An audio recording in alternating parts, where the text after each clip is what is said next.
Hard if you're freelance. It is hard to get clientele. At the start, especially for the corporate side of things, I reached out to companies initially. Lopsided. Like there's obviously good and bad of every situation, but there's part of the film industry that I was sort of subject to quite a bit because of my age and because of how sort of relatively new I am in the industry.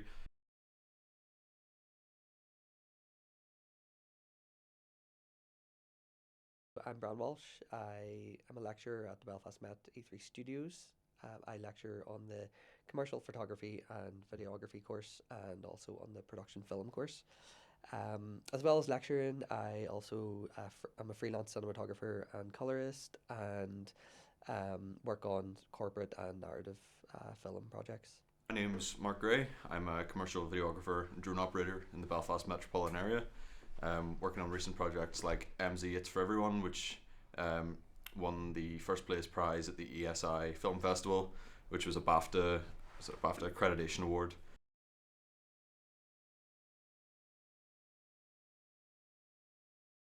So I started off in video and primarily in weddings. So I started second shooting for another wedding videographer and photographer and did that for many years and then sort of created my own brand and started in on my own wedding photography and videography.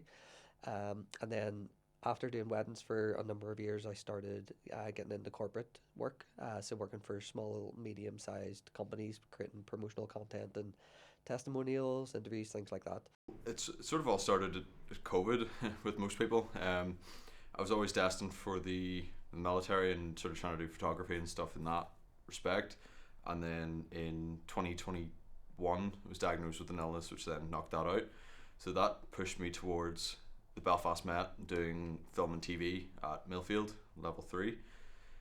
So sort of worked there, started building my talent and my skills and practicing.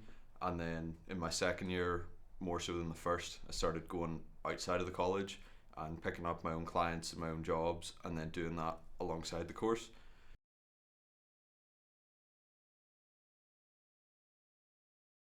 So it is hard if you're freelance. It is hard to get clientele. At the start, especially for the corporate side of things, I reached out to companies initially to do projects for them in order to build up a bit of a portfolio and a web presence, social presence. So I did some projects for free at the start in order just to have material to promote. Um, and then once I had some things like that, some projects under my belt that I could promote and was happy with, I could again approach companies, almost like cold calling at the start, asking if they needed help with content. And for every project that I did, I upped my price and continually did that. And then it became more of a word of mouth uh, type thing where people were approaching me then because they had heard about work that I've done or they saw the work that I've done or it was recommended. So a lot of it now would be word of mouth and just through contacts. But at the start, it was, putting in that sort of grunt work and reaching out to people, trying to build up a portfolio. And it does take a bit of work and feels like not a waste of time, but you're not getting a lot of money for the effort and the work that you're putting in. But you sort of need to build that base of work and companies want to have confidence in your ability, so being able to showcase that and then it sort of builds from there. Like there's obviously good and bad of every situation, but there's part of the film industry that I was sort of subject to quite a bit because of my age and because of how sort of relatively new I am in the industry.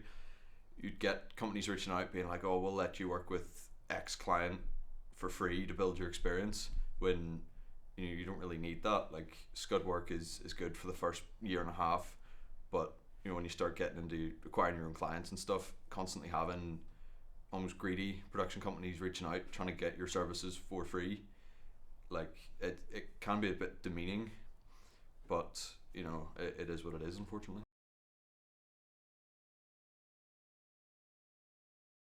Super hard, and to be honest, it's continually hard. You're especially if you're freelance, you don't have a set wage. It's all reliant on the work that comes in, and it is up and down. There's peaks and troughs in terms of how much work comes in.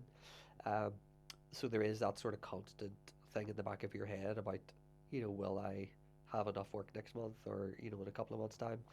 Um, so there is always that, no matter how established you are, there is always that in the back of your head if you're freelance. Um, but it is at the start it is hard. Now you'll find it's easy to get work for if you're not charging. So it's easy to build up a portfolio, but you need to start making jumps after that. So very quickly, after a few projects, you need to start charging, and then after charging a low amount, you need to start charging more and more and more, and it's making those jumps. Um, and almost every time you make a jump, you're cutting off part of your clientele, potential clientele. So all of the companies that would only hire you hire you if you're doing it for free. They're gone once you start charging, and then once you charge more, you're sort of getting rid of the lower end, uh, the companies that are only willing to spend a small amount of money. So every time you make that jump, which you need to do, then your sort of client base gets smaller and smaller, but you're charging more and more, and you constantly need to sort of reach out to more different diverse clients in order to keep that going. Yeah.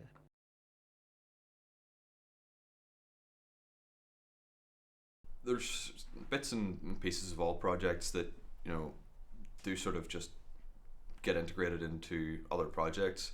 Um, I think just the bluntness of how MC was, it was more like, I want to do this, we're doing it, I don't care what anyone says, rather than the, oh well, could we maybe just try and make a film about this, which I liked from the the client, or the that sort of perspective.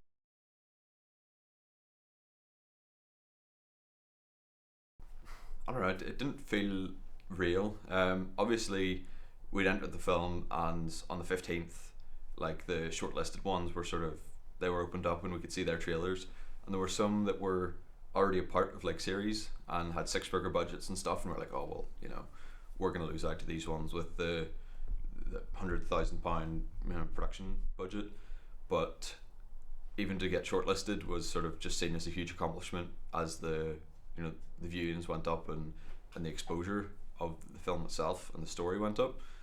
Um, and then, like, I was in my apartment, just sitting there making my dinner, and we got a message basically like, we effing won, and everyone was sort of like, no we didn't, and he kind of left us unopened for like half an hour, because obviously they were away in London, speaking about it and doing all this stuff. So we were all sort of just sitting there texting each other like, did we actually? And sitting there refreshing like Google with MZS for everyone in the search bar, and then they turn around and it's like, yeah, we won. Just a picture of Emma with this big massive check, which was, it was kind of funny to watch her trail out about the London Underground, but um, yeah, it was a surreal experience.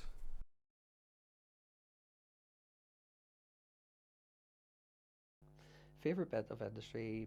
Well, I love being creative. I love working with people on diverse projects. Um, you're not going in and just doing the same thing every day, which is great. I love gear, so cameras and lights and all of that. I love sort of testing out new things and learning new things, and I think the best part for me is you're just constantly learning. So no matter what stage you're at, there's always way more to learn, way more to develop and improve with the craft of photography and cinematography, and um, yeah, that's amazing. I love that. That's never not going to be a thing. I'm always going to be learning, and I love that I'm always learning.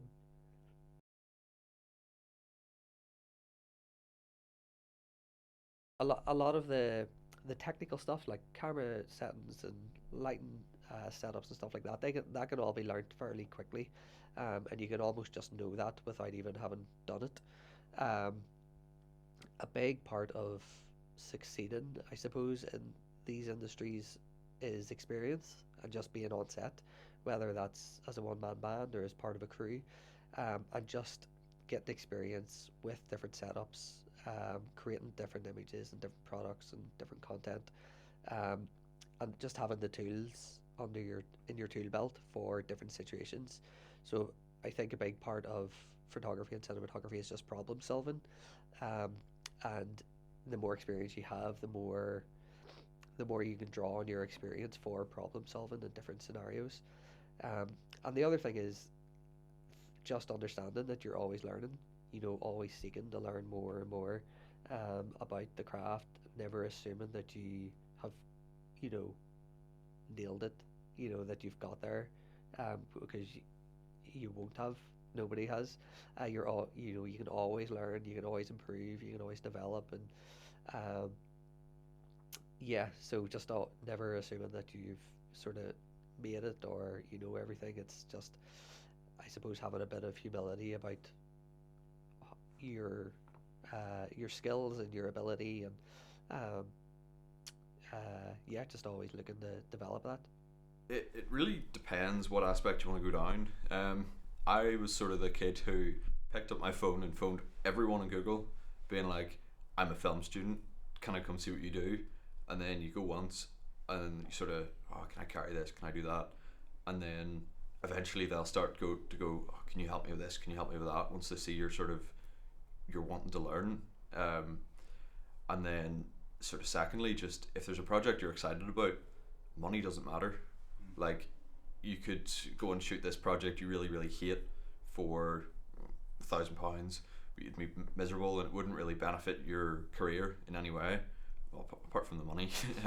But you could get a project that's you're passionate about, you really want to shoot, and you'll learn so much more from that project than anything else.